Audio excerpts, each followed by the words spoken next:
Hello everyone, welcome back to my channel. আজকে হচ্ছে পচার জন্মদিন।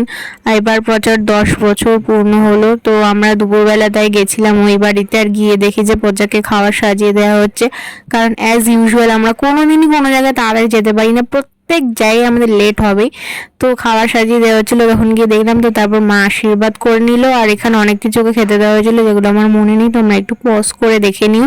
আর তারপর পচাকে মানি এখানে আশীর্বাদ করছিল, আর বৌমনির চুলটা ঠিক করে দিচ্ছিল, কারণ কোনো দিন তো চুল বাঁধে না, খালি চুল ছেড়েই থাকবে ও।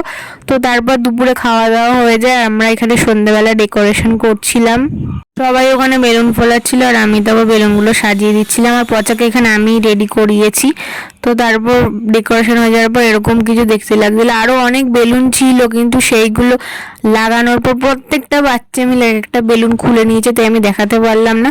আর এখানে সবাই মিলে নাচানাচি করছিল বাচ্চাগুলো। তারপর এখানে কেক কাটার সময় চলে আসার পর এখানে ফটো তোলার জন্য পোজ দিচ্ছিল, আর ওর পাশে সব ওর পাড়ার বন্ধু, পড়ার ব্যাচের বন্ধু সবাই বসেছিল। আর তারপর এখানে স্পার্কেল ধরানোর পর যখন কেক কাটতে যাবে তখন দেখে যে ওর কাছে ছুরিই নেই। ও তাই জন্য ছুরি চাইছিল, আর বৌমনি ছুরিটা খুঁজে পাচ্ছিল না বলে স্পার্কেলটা জ্বলে যাওয়ার পরই ছুরি খুঁজে পাওয়া যায়, তারপরে কেক কাটা হয়। আর এরপর আমার ফোনের চার্জ শেষ হয়ে যায় বলে আমি আর কোনো ক্লিপ নিতে পারিনি। এরপর আমরা খেয়ে দিয়ে বাড়ি চলে গেছিলাম। তো আজকের ব্লগটা এইটুকু। যদি ভালো লেগে থাকে please do like, comment, share and subscribe to my channel. দেখাচ্ছে নতুন কোনো ভিডিওতে। আজকের মতো এইটুকুই, টাটা।